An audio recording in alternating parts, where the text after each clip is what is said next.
Selamat datang di Newsline. Beritanya ringan, anchornya yang berat. Warga Depok sekarang lagi kena fenomena yang mungkin nggak viral. Apa tuh? Tapi nyeseknya berasa tiap bulan. Wadidaw. Harga oli naik.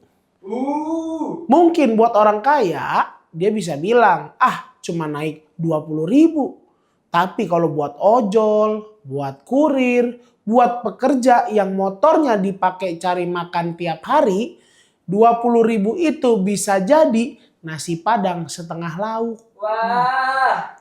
Bisa jadi bensin buat pulang pergi kerja. Bisa jadi susu anak. Makanya jangan pernah bilang cuma naik 20.000. Karena yang ngomong biasanya orang yang motornya lebih sering dipakai nongkrong daripada dicari nafkah. Menurut pemilik bengkel di Depok, oli Shell naik sampai 25.000. Wah. MPX naik 20.000. Yang bikin kesel lagi nih, naiknya nggak sekali tapi 2 kali.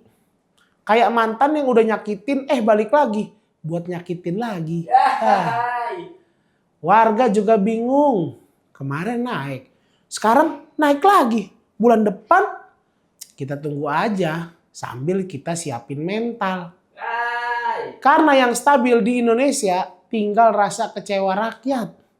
Akibatnya konsumen mulai pindah ke oli yang lebih murah. Yang tadinya pakai premium sekarang turun kelas. Yang tadinya pilih kualitas sekarang pilih kemampuan. Karena prinsip hidup rakyat sekarang sederhana. Motor mah nggak apa-apa dah batuk-batuk. Yang penting dompet jangan masuk ICU.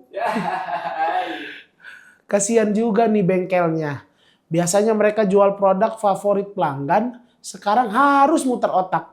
Stok ditambah, varian diperbanyak. Karena pelanggan datang bukan nanya spesifikasi lagi. Tapi nanya, "Bang, yang paling murah yang mana ya?" Itu kalimat yang mulai sering terdengar di mana-mana. Bukan cuma di bengkel. Di warung Madura juga. Di pasar apalagi. Kalau minimarket mah, ya udah pasti ikut naik. Bahkan mungkin nanti pas nikah orang nanya, "Mas kawinnya ada versi yang lebih ekonomis gak?" Kasihan ya. Yang bikin lucu pemerintah sering bilang, ekonomi kita baik-baik saja. Pertumbuhan ada, investasi naik, angka makro juga bagus. Nah, masalahnya nih, rakyat kagak makan angka makro. Rakyat makannya nasi, Pak Wowo. Rakyat juga beli oli, beli beras. Rakyat juga buat bayar sekolah. Kalau semuanya naik sementara penghasilan segitu-gitu aja, ya yang tumbuh juga bukan kesejahteraan, tapi stres. Dan ini efek dominonya. Oli naik, spare part naik, ban naik, biaya servis naik. Ujung-ujungnya apa? Orang mulai nunda servis. Motornya dipaksa jalan terus. Wah, hancur. Iya, padahal kendaraan itu sama kayak manusia. Kalau nggak dirawat bakal ngambek. Bedanya nih, kalau manusia ngambek bisa curhat. Kalau motor ngambek, ya langsung mogok di jalan. Nggak bisa diajak curhat itu mah. Jebol. Menurut gue pribadi, masalahnya bukan di sekedar oli doang. Tapi ketergantungan kita sama barang impor. Rupiah batuk dikit, harga langsung demam. Dolar bersin. Harga di sini masuk IGD. Rakyat jadi korban paling depan. Padahal yang main kurs bukan rakyat. Yang nyetir ekonomi juga bukan rakyat. Tapi giliran ada masalah, rakyat yang pertama disuruh paham. Lucunya lagi kalau harga naik, penjelasannya panjang. Bisa seminar, bisa diskusi, bahkan bisa konversi pers. Tapi kalau rakyat nanya kapan dolarnya turun, jawabannya lebih langka daripada jalan Depok yang mulus setahun penuh. Sekarang coba bayangin.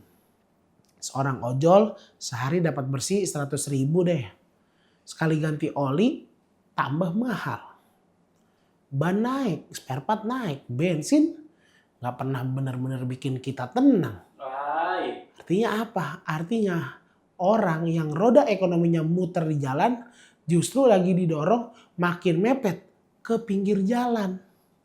Jadi nggak bisa narik kalau kayak gini mah. Dan ini yang kadang pejabat nggak sadar. Buat mereka kenaikan harga itu statistik. Buat rakyat kenaikan harga itu keputusan. Hari ini beli oli atau beli beras. Mau servis motor dulu apa bayar listrik dulu? Isi bensin penuh atau cukup buat pulang doang nih? Itu realita yang nggak muncul di PowerPoint rapatnya Bapak. Yang bikin rakyat capek sebenarnya bukan karena harga naik. Rakyat Indonesia udah kebal sama kenaikan. Yang bikin capek adalah hampir semua naik kecuali penghasilan. Baik. Oli naik, ban naik, semua tuh yang kayak tadi naik. Biaya hidup jadi naik. Tapi gaji banyak orang masih jalan di tempat. Kayak proyek perbaikan yang tiap tahun masuk anggaran tapi nggak pernah selesai. Kemana tuh anggaran IKN? Kalau begitu terus jangan heran kalau suatu hari motor rakyat makin kinclong daripada kondisi keuangannya. Baik. Karena sekarang yang benar-benar butuh pelumas bukan cuma mesin kendaraan. Tapi roda ekonomi rakyat yang mulai seret mau kemana-mana jadi bingung. Perbaikin dong Pak ekonominya. Sampai berapa nih dolar naik? Lama-lama dolar naik yang turun Nabi Isa. Baik. Yaudah kita lanjut aja ke berita selanjutnya. Jam 3 pagi bawa sajam. Itu mau ngajakin sahur apa ngajakin berantem? Wah. Warga Depok, aneh mau nanya dah. Apa tuh? Kalau jam 3 pagi, ada 3 orang naik motor, pas ketemu polisi langsung puter balik. Terus pas dikejar, ngebuang senjata tajam. Wah, ngebegal. Menurut ente itu orang lagi nyari bubur ayam, apalagi nyari perkara? Baik. Perkara. Iya, karena jujur aja, rakyat mah udah biasa nebak arahnya kemana. Baru-baru ini, tim perintis presisi Polres Metro Depok ngamanin 3 pria yang kedapatan bawa senjata tajam saat patroli dini hari di wilayah Cimanggis. Kejadiannya sekitar jam-jam rawan, jam di mana sebagian orang lagi nyenyak tidur, sebagian lagi bangun sahur, dan sebagian lagi yang mungkin lagi nyari korban. Baik. Yang bikin menarik, mereka bukan diberhentikan karena razia biasa. Awalnya polisi dapat laporan warga soal aktivitas mencurigakan. Pas patroli ketemu 3 orang. Begitu lihat polisi malah puter balik. Nah loh, kalau emang gak ada salah apa-apa, harusnya bisa santai aja bro. Jangan panik. Kalau emang bersih, kenapa buru-buru kabur? Ini mirip pejabat yang pas KPK datang mendadak, sinyal HP-nya langsung hilang. Baik. Begitu dikejar polisi, mereka malah dibuang senjata tajamnya. Lah, kalau itu cuma alat masak, kenapa dibuang? Aduh, masa pisau dapur dibuang? Kayak mantan yang udah gak berguna? Kan aneh ya. Setelah diamankan, polisi nemuin 2 senjata tajam. Dan sekarang ketiganya lagi diperiksa di Polsek Cimanggis. Memang polisi belum menyimpulkan motifnya. Masih didalami, masih diperiksa. Masih dicari keterangannya. Karena dalam hukum semua orang dianggap tidak bersalah. Sampai terbukti bersalah di pengadilan. Tapi rakyat juga punya logika. Jam 3 pagi bawa sajam. Kabur pas lihat polisi. Udah gitu buang barang bukti. Kombinasinya mah udah kayak paket hemat. Tinggal nunggu menu utamanya aja. Yaitu masuk penjara. Yang bikin miris kasus beginian bukan sekali 2 kali nih. Hampir tiap minggu ada aja berita soal tawuran, geng motor, sajam, dan kriminalitas jalanan. Dan mayoritas pelakunya anak muda. Kadang masih usia belasan tahun. Kadang bahkan belum cukup umur buat bikin SIM. Tapi udah cukup umur buat bawa celurit. Baik. Aneh gak tuh? Bisa hafal jenis senjata, tapi gak hafal isi buku pelajaran. Bisa nongkrong sampai subuh tapi disuruh bangun sekolah jam 6 malah susah.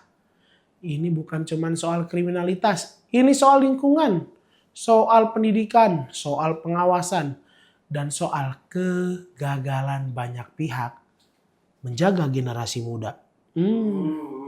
Karena kalau anak-anak muda lebih nyaman nongkrong bawa sajam dibanding nongkrong di lapangan olahraga, berarti ada yang salah sama sistem sosial kita. Yang lebih bikin lucu, kadang setelah ketangkep alasannya kreatif. Ada hubungan sama pekerjaan. Nah, ini yang lagi dalam polisi nih. Karena barang bukti yang ditemukan salah satunya pisau dapur.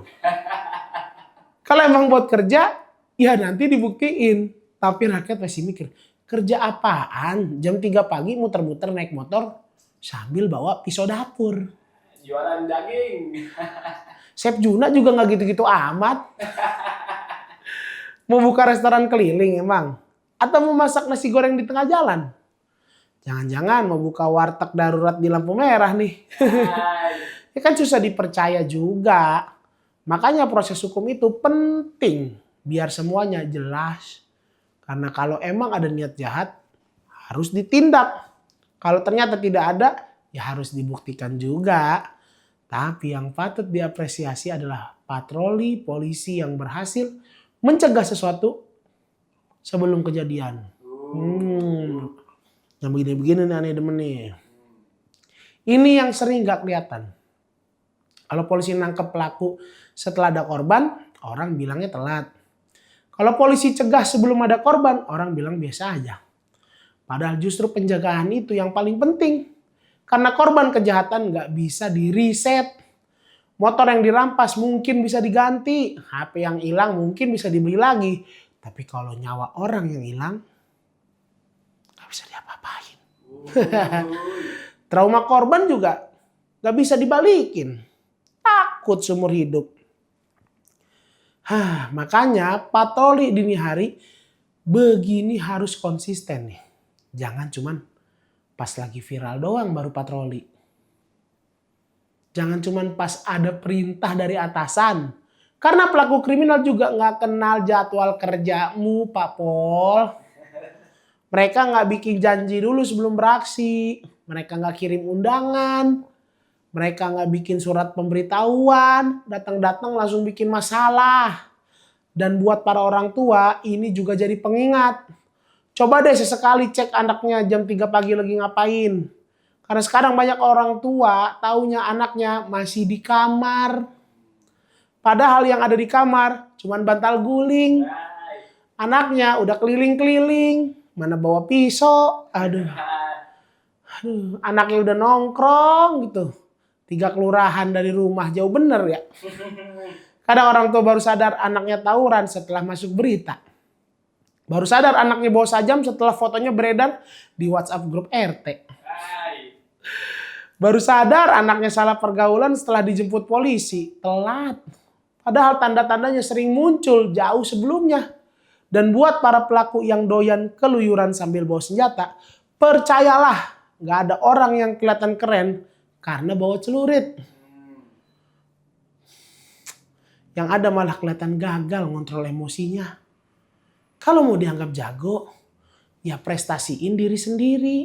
Bukan nakut-nakutin orang. Karena keberanian sejati itu bukan nyabet celurit orang di jalan.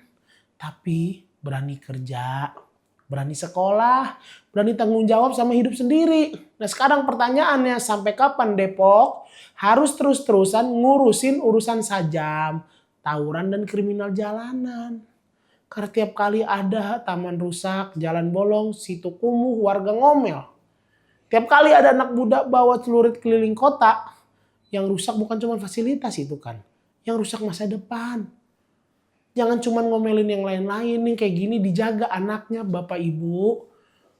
Dah, Depok ini lucu bener. Jalan banyak yang bolong, taman banyak yang rusak, situ banyak yang kumuh. Tapi ternyata masih ada aja orang yang punya waktu keliling kota jam 3 pagi sambil bawa senjata tajam. Situ mau cosplay jadi Patimura. Artinya satu hal, sebagian warga lagi sibuk mikirin cara cari nafkah. Sebagian lagi sibuk mikirin cara bikin masalah.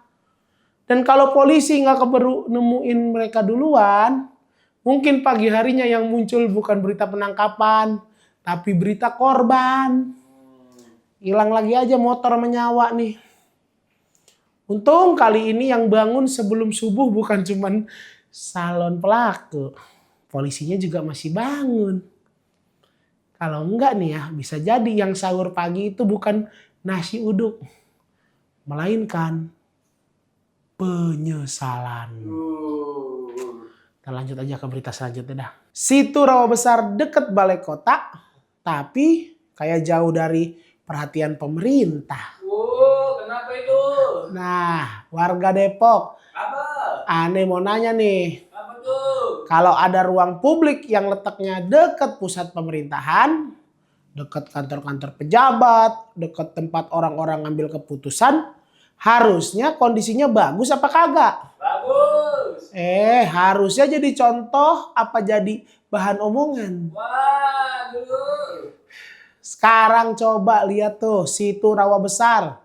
Lokasinya bukan di ujung dunia, bukan di pelosok, tapi itu ada di Pancoran Mas, dekat pusat kota, dekat pusat pemerintahan.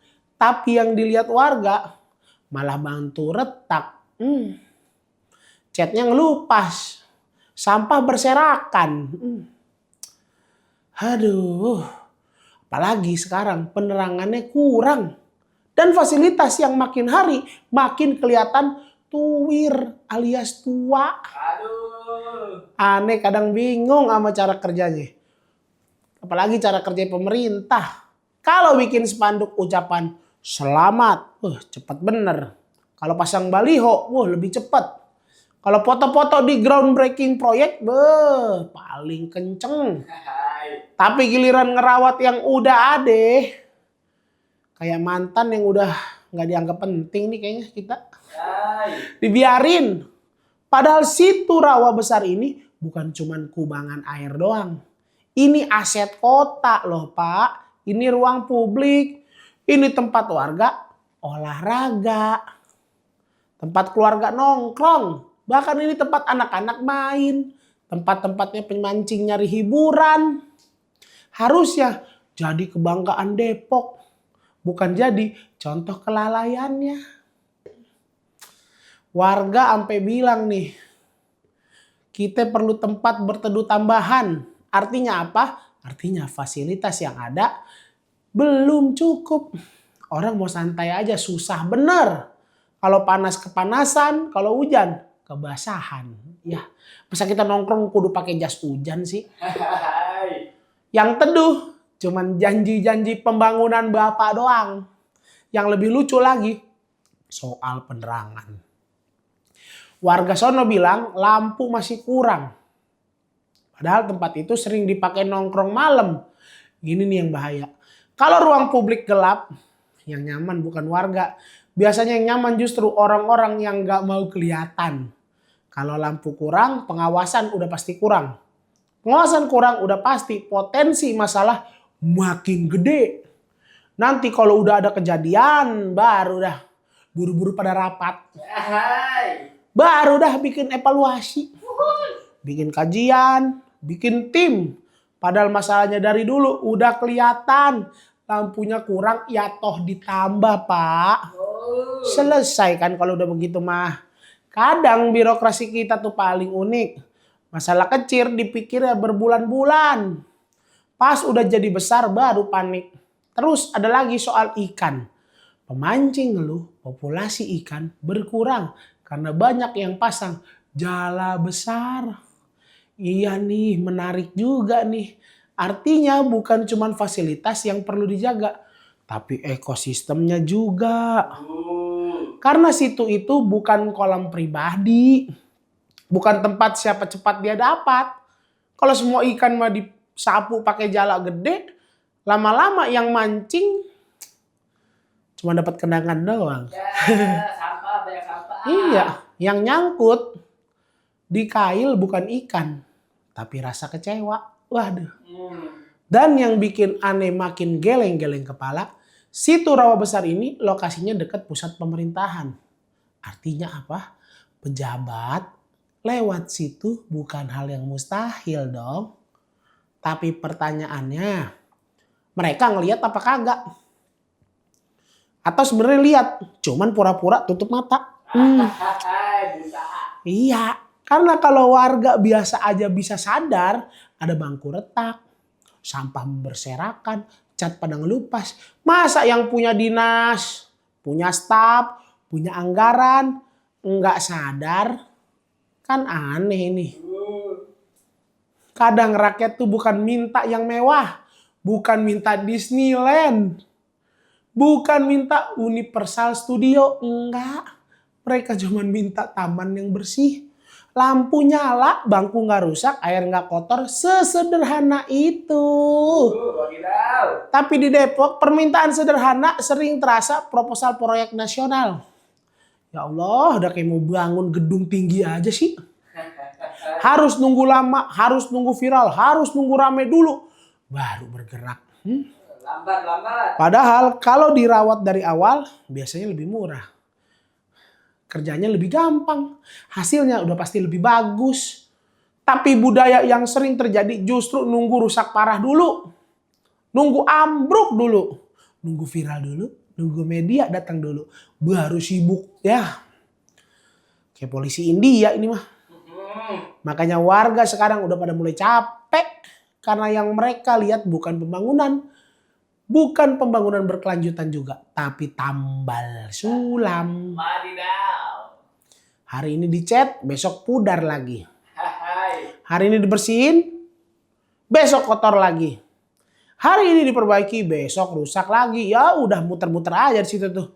Udah kayak sinetron yang gak tamat-tamat. Padahal kalau situ Rawa Besar dikelola serius, potensinya luar biasa tahu. Bisa jadi ikon kota, bisa jadi pusat aktivitas warga, bisa jadi destinasi wisata lokal. Bisa ngangkat UMKM, bisa bikin lingkungan lebih sehat. Tapi semua itu gak akan terjadi kalau yang dikerjain cuman seremoni. Karena ruang publik gak butuh pidato. Ruang publik butuh perawatan. Ruang publik gak butuh slogan. Dia butuhnya aksi. Dia gak butuh pencitraan.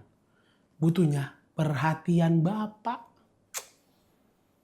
Ya, yang paling ironis nih dari situ Rawa Besar, bukan bangkunya yang retak. Bukan catnya yang lupas. Bukan sampahnya yang berserakan. Tapi lokasinya cuman ya selemparan batu dari pusat kekuasaan. Nyambit dari gedung wali kota juga nyampe. Bayangin nih. Kalau ruang publik aja nih yang dekat kantor pemerintah itu bisa kelihatan kumuh dan kurang terawat. Gimana nasib fasilitas yang jauh dari jangkauan kamera dan perhatian pejabat. Jangan sampai situ Rawa Besar cuman jadi cermin karena yang dipantulkan dari airnya bukan pemandangan indah kota Depok. Tapi pantulan betapa lemahnya perhatian pemerintah terhadap fasilitas yang setiap hari dipakai rakyatnya sendiri. Dan warga Depok udah terlalu sering dikasih janji. Revitalisasi, sekali-sekali ngasihnya hasil. Karena cat yang lupas bisa dicat ulang. Bangku yang retak bisa diganti. Tapi kalau kepercayaan warga yang terus terkikis, itu jauh lebih susah dibanding bilang, Bang, susah dah, di Depok mah susah banget dah. Apa aja cuma tambal sulam. Pokoknya saksikan terus, ada info ofisial, berita-berita newslight dan berita-berita lainnya. Siapa tahu dengan ditonton, di-share, kota Depok bisa berubah. Newslight, beritanya ringan, anchornya yang berat.